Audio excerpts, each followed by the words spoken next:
Coach, your thoughts on the UW-Oregon game? Wow. I mean, wow. I'm not going to touch that. I'm sad that they lost, but you know that's another story.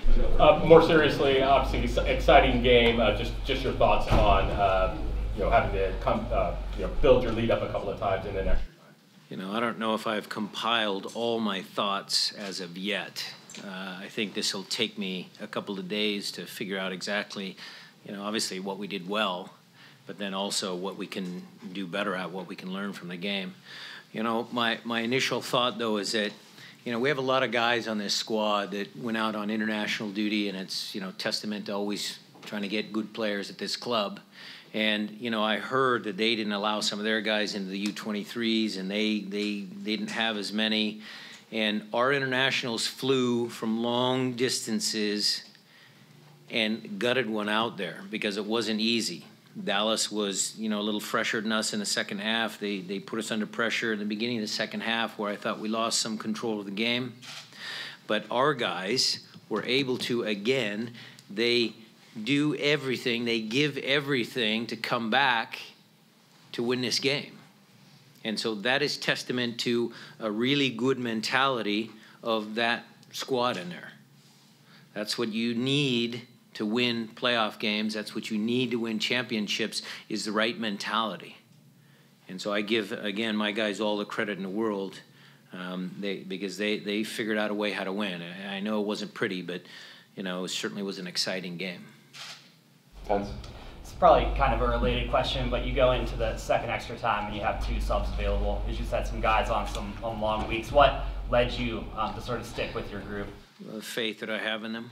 I mean, look, I had the faith in the guys on the bench. I mean, we were starting to think about penalties and stuff like that, but, that was my choice. And certainly, guys have heavy legs, and you think you can, bring a fresh guy on. That's why it's a team sport. But at the end of the day, I was gonna pull Jordan earlier, and I didn't pull Jordan. And what does he do? He scores the winner. So, again, it's that little bit of balance of, when do you take off your best players to bring fresh players on, and sometimes it works, sometimes it doesn't. When were you considering taking him off, and how long were you going to let him go? We were concerned. He'd played with the national team and his hamstring and all that. We had a good couple of days of preparation. I mean, we were talking about it in the beginning of overtime. Jaime? 2 goals against on corner kicks. What do you say about that? Well, not good. I mean, we have to, number one, be better with our clearances. I think that's number one. And then number 2, we had a little spell early on that we gave up some set-piece goals, and we'll revisit that. We'll watch the film. At the start of the second half, we had Roman spare, and I thought that worked well. But, it's something we definitely have to work on. Michelle? How much urgency was put on the players, or maybe amongst the players, during those breaks before you went to the first extra time, and then at the halfway of the extra time to get it done during that time period so you wouldn't go to PKs? Well, they didn't want to go to PKs. I mean, they were all tired. I mean, taking a PK with heavy legs is never a good thing. So they were that group. That group is a very complex, talented, funny, young kind of group, and they willed themselves again to coming up with a couple of more quality moments where we could score the goal and not go to penalties. Jeremiah? What do you see as happening in that first 20 minutes of the second half where Dallas was just basically all over you? We sat back too much. It was like we were afraid to push out and defend. I felt that's where they did certainly, gain a lot of possession. Yeah, their possession was back here, but it tired us out. It wore us down. And that's where they got some chances. So, I'll have to rethink what I said at halftime. Maybe I need to make sure we went into halftime at 2-1, and it's okay, let's not give up another goal, and let's get the next one, and, all of those standard things. But, I'll take a look at what I said and try and do better, because obviously we needed to give them the tools to come out in the second half and start that 20 minutes like we did the first 20 minutes. Larry. Hi, Brian. The new single elimination format, you knew it was going to add urgency to the game. How did that kind of play out as far as strategy and just guys' frenetic play? Well, I mean, it was intense. I mean, I think that's what the league wants. I mean, you've got games that are just so intense. You saw the emotion on the bench, both benches. I mean, calls for VAR, this and that, their team delaying when they had the advantage, our team delaying when we had the advantage. I mean, that was an intense soccer game. The tactics of, what Michelle brought up about how we played and what we did and trying to keep guys on the field, I mean, that's stuff you just take, it's your gut instinct. It's like, okay, when is the best time to make a move? I had Delem coming up to come into the game, but then they score. And it's all of those little things that come up that you as a coach, as a staff, you just got to make decisions, and you hope you make the best ones. Mark. It looked like after the final whistle, the players got together in a huddle, presumably to discuss what happened. Do you know what was said there? Nope. Not going to ask. Jose. Brian, you alluded to the fact that you've lost some people to international call-ups, but how much do you think that benefits them in the sense that they draw from the pride that they're representing their club, and then they go out and represent their country, then they have to come back and perform the way they did today and gutting something out like they did today? I think it means that we have really good players, number one, and then number two, yes, every single player enjoys playing for their national team, and it is an honor for them. And it boosts their self-esteem. Yes, I'm a national team player. I am a good player, and so yes, it helps with their confidence. But the drawback is, it's long travel, and that's just part of MLS. Maz, you still have one? Yeah, I do. Brian, you talked about the complexity of the group and the game, the flashpoints and everything else. What can you say about your players' ability not to step over that line when the little flashpoints happen? The pushing. They were really close, Maz. They were really close. I mean, look, I'll use Nuhu as an example because Nuhu came on and did a great job. He came and did exactly what we wanted, but was he close to going over the edge? One extra shove, one extra push could have gone the opposite direction. We message that internally all the time. That's one of my things that I always like to say, control the controllables. And I don't want the players to be involved with thinking about what's happening with the referees or some of the little pushing and shoving matches that can sometimes happen in games of this magnitude. So I think all in all, our guys showed the right balance of sticking up for themselves, sticking up for their teammates, and then not going overboard. Gia, did you have one? 3 days now before you've got to turn around and play again. How are you kind of looking at that? I know it's early, but still, how are you kind of looking at the way that you're going to prepare for that? We will obviously watch the games later today, find out who our opponent is, and then the coaching staff will get to work. We don't take any days off, but the players will, start their physical preparation right now, because that's basically after you've played 120 minutes.